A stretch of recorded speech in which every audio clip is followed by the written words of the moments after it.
Hello guys, and welcome to this video to discuss some cases on how to treat them. So of course the decision here is basically if we should treat or retreat the root canal or if we should extract the tooth. Okay, so basically there are other decisions here as well. Those are just the main ones.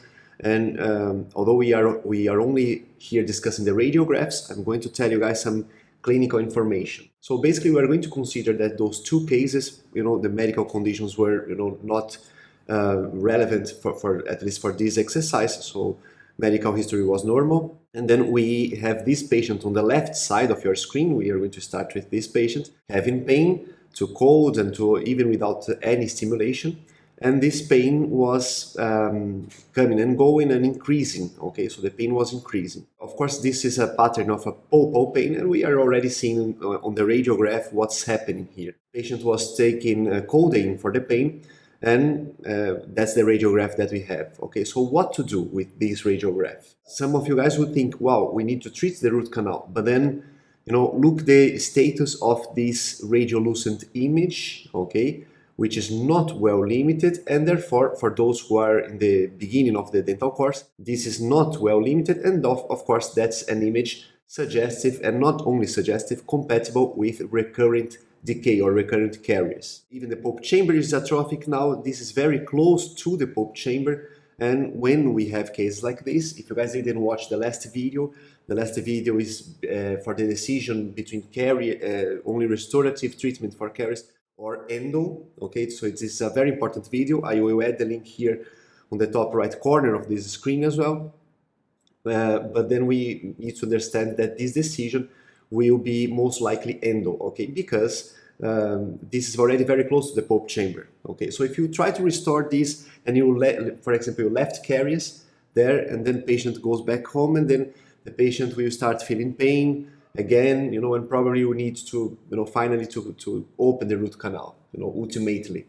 So you don't want that, you want to solve the problem, and this is, we already seen, let's analyze the root structure. Now we have periodontal ligament space widening, very clear here.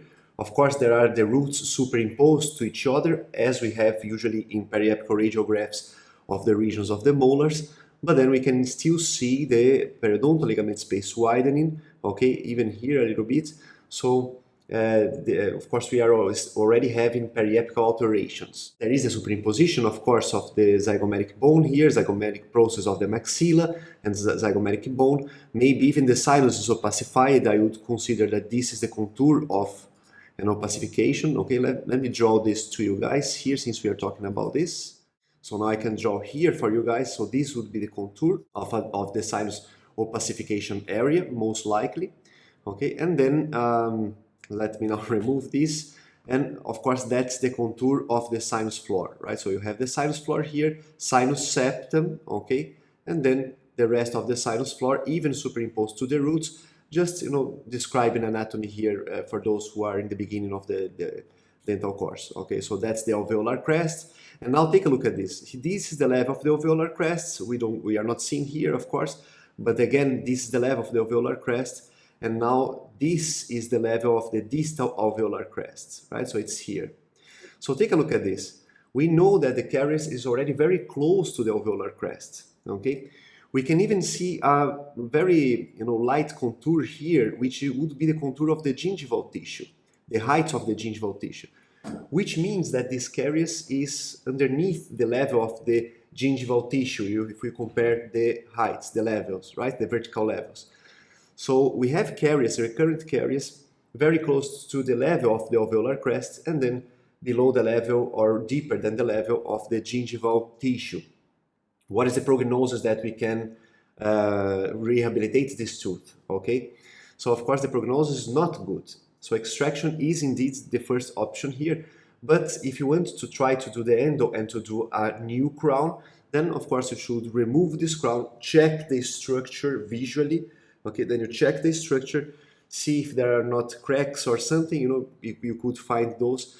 And then, of course, you would need to treat the root canal, to do post-score or build-ups and everything, and preparation, and then a new crown.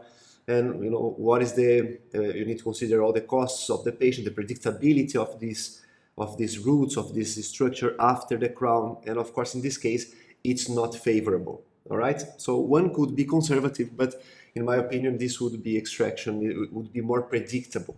Okay, but again, there is always the as long as we are based in science, then there are other options, of course.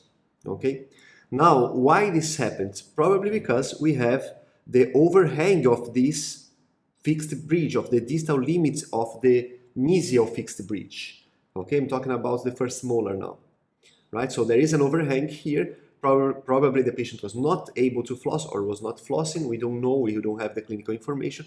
But you see the limit of the caries is the same limit, the vertical limit of the overhang of the restoration. Okay, and that's a metallic restoration, of course, metallic fixed bridge. So you have the pontic here, of course, and take a look at this. Even lack of adaptation, okay, lack of adaptation of this fixed bridge on the mesial abutment, okay, on the premolar. Is this acceptable? Well, this should be replaced as well, right? But of course, you're going to consider the willing of the patient, the acceptance of the patient, the costs and everything, but it's an indication to replace, of course, right? Here we could have cervical burnouts, although we have the overhangs, so we should, after removing this crown, for example, you would be able to assess the conditions of this interproximal surface of the first molar as well, you know. But again, we still have some periodontal ligament space widening of these roots, and you know, we should assess this situation as well. Okay, now why, for those who are at the beginning of the dental course again, why we have crowns or fixed bridges if we don't have root canal treatment? Because of course the dentist was able to do a preparation sparing the pulp chamber, so the preparation was superficial enough to avoid the area of the pulp chamber, even occlusally, and then no root canal treatment was required. But now with this situation, things are changing, of course, the situation is absolutely different. Okay, so this would be the diagnosis of this case here, and one of the treatments would be, of course, extraction, okay, extraction of this tooth. But you could always remove the crown and assess the structure. Should you take CBCT if you are suspecting of fractures? Well, yes, CBCT is indicated if you are suspecting of fractures, but mostly for root canal treated teeth, okay? So let's see, by the way, the other case here, the other case is on top of myself here, so okay. So now you can see the other case entirely, and now we have this situation of this premolar. So the patient was presenting here, presenting to the clinic of this treatment, with pain, but pain to percussion, okay, so tenderness to percussion, even pain during biting, okay, and of course this is a periapical pain, but then this could be a fracture as well. So in the clinical examination, we realized that there was, of course, right, the fracture, so there was a fracture, okay, of the crown, and then what to do if we have a fracture of the crown and this situation? Well, first you remove the fragments, okay, you remove the fragments that is fractured. If the fragment is, you know, is moving, so you need to remove this fragment. This fragment is already moving, okay? Even if you need to use a burr, you remove this fragment and then you check the remaining structure. This is what you need to do, okay? Now you remove the fragment, now you are assessing the structure, and then is this restorable or not? That's the question, and this will be most likely a clinical diagnosis. However, we have this situation here, which is, there is even a small post here on the dentin, and we have this situation, okay, with a lack of adaptation of this restoration in the mesial aspect. Again, we need to check clinically if this would be restorable with a new crown, right? Depends on the extension of the fracture. How to review this? Very simple. If the fracture extends below the level of the alveolar crest, for example, or below the EDJ and the gingival tissue is very close, then the prognosis of restoration is very bad. So probably you are going to need to extract this tooth, okay? Now, should you need to retreat this root canal? Well, not really. There are no periapical alterations. The root canal is treated.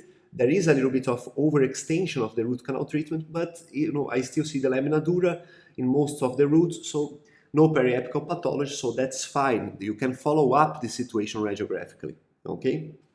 Now you have this metallic crown here, of course, which is radiopaque.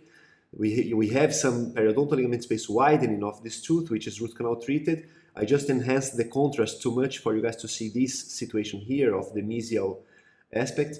But again, you can follow up and then you are going to conduct other treatments. Maybe we have at the beginning of decay here. You should follow up this and also correlate with the clinical diagnosis, right? But again, this situation of the pain of this molar, of this premolar, then of course it requires immediate attention because it's an urgent situation. It involves pain, all right? So if you guys like this video, please hit the like button and see you guys on the next videos.